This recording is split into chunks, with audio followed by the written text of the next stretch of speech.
I just had a call with one of my clients and I wanted to share something from his story because I thought it was a great example of using one of these skills in real life. Like they say, yoga doesn't start when you're practicing on the mat. It actually starts when you get up off the mat. And the practice is to bring that level of union and connection and presence to every moment throughout your day. And one of the greatest tools that we can use to find that level of conscious presence is our breath.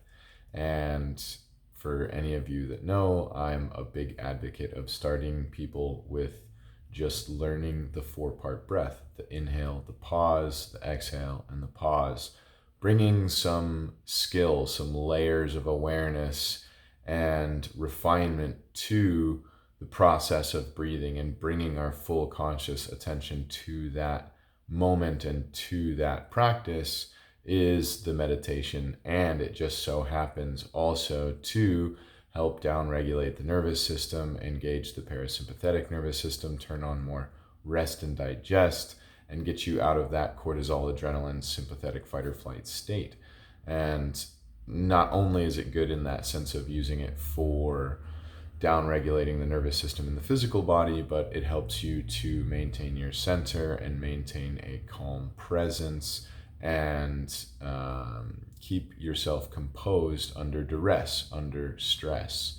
So the story goes, my client has had prior experiences of anxiety while flying, and especially when things get a little bumpy. Maybe you've experienced that before. I have, where you're like, holy shit, like turbulence is no joke. And so he's telling the story. They're flying to land on this island and there's a big storm. They're trying to get into the storm and it's just totally cloud, can't see a single thing. And they're up there for a long time. And at a point, he starts to be aware of the elevated arousal on the airplane by the passengers and himself.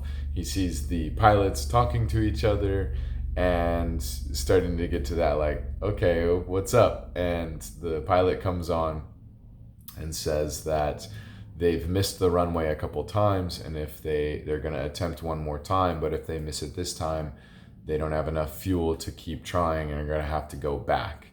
And everybody's like, what? You're missing the runway? Then the low fuel gauge goes on, and so it just brought the level of intensity up more.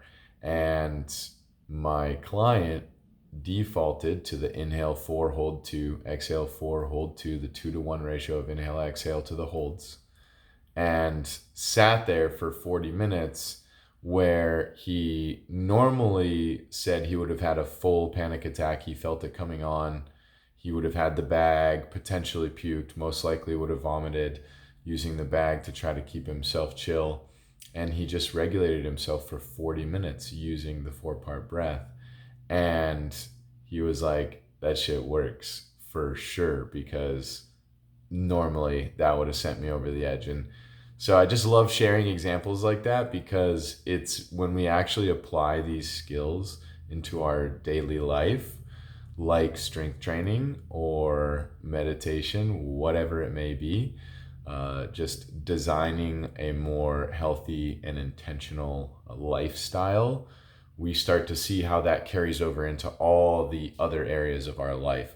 Strength of body is strength of mind and will and discipline and character and emotional resilience and composure under duress, things like the cold and the sauna, things that are intentionally stressful to the body in prescribed doses can have huge benefits.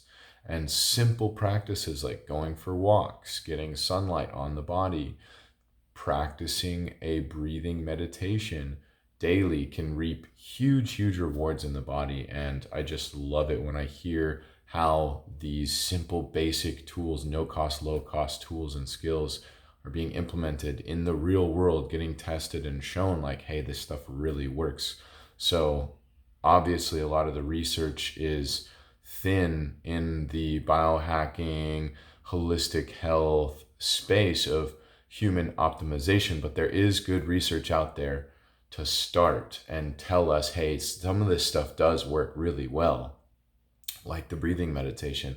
Great research, government funded, a National Institute of Health, like peer reviewed stuff I share in my community with my guys on sound and breathing and earthing and sunlight and exercise and sleep. There's some great research and data out there. But at the end of the day, N equals one. You got to try this stuff out yourself and put battle tested. You got to actually try this stuff out and make sure that it works in a real life scenario like this one, which benefited him a lot and just motivates him more now to continue to deepen that practice, add more layers, cultivate more of that skill and that capacity to become more resilient in all areas of his life and more composed and more regulated in his nervous system. So huge win. Shout out to you, my guy. Quick love on that.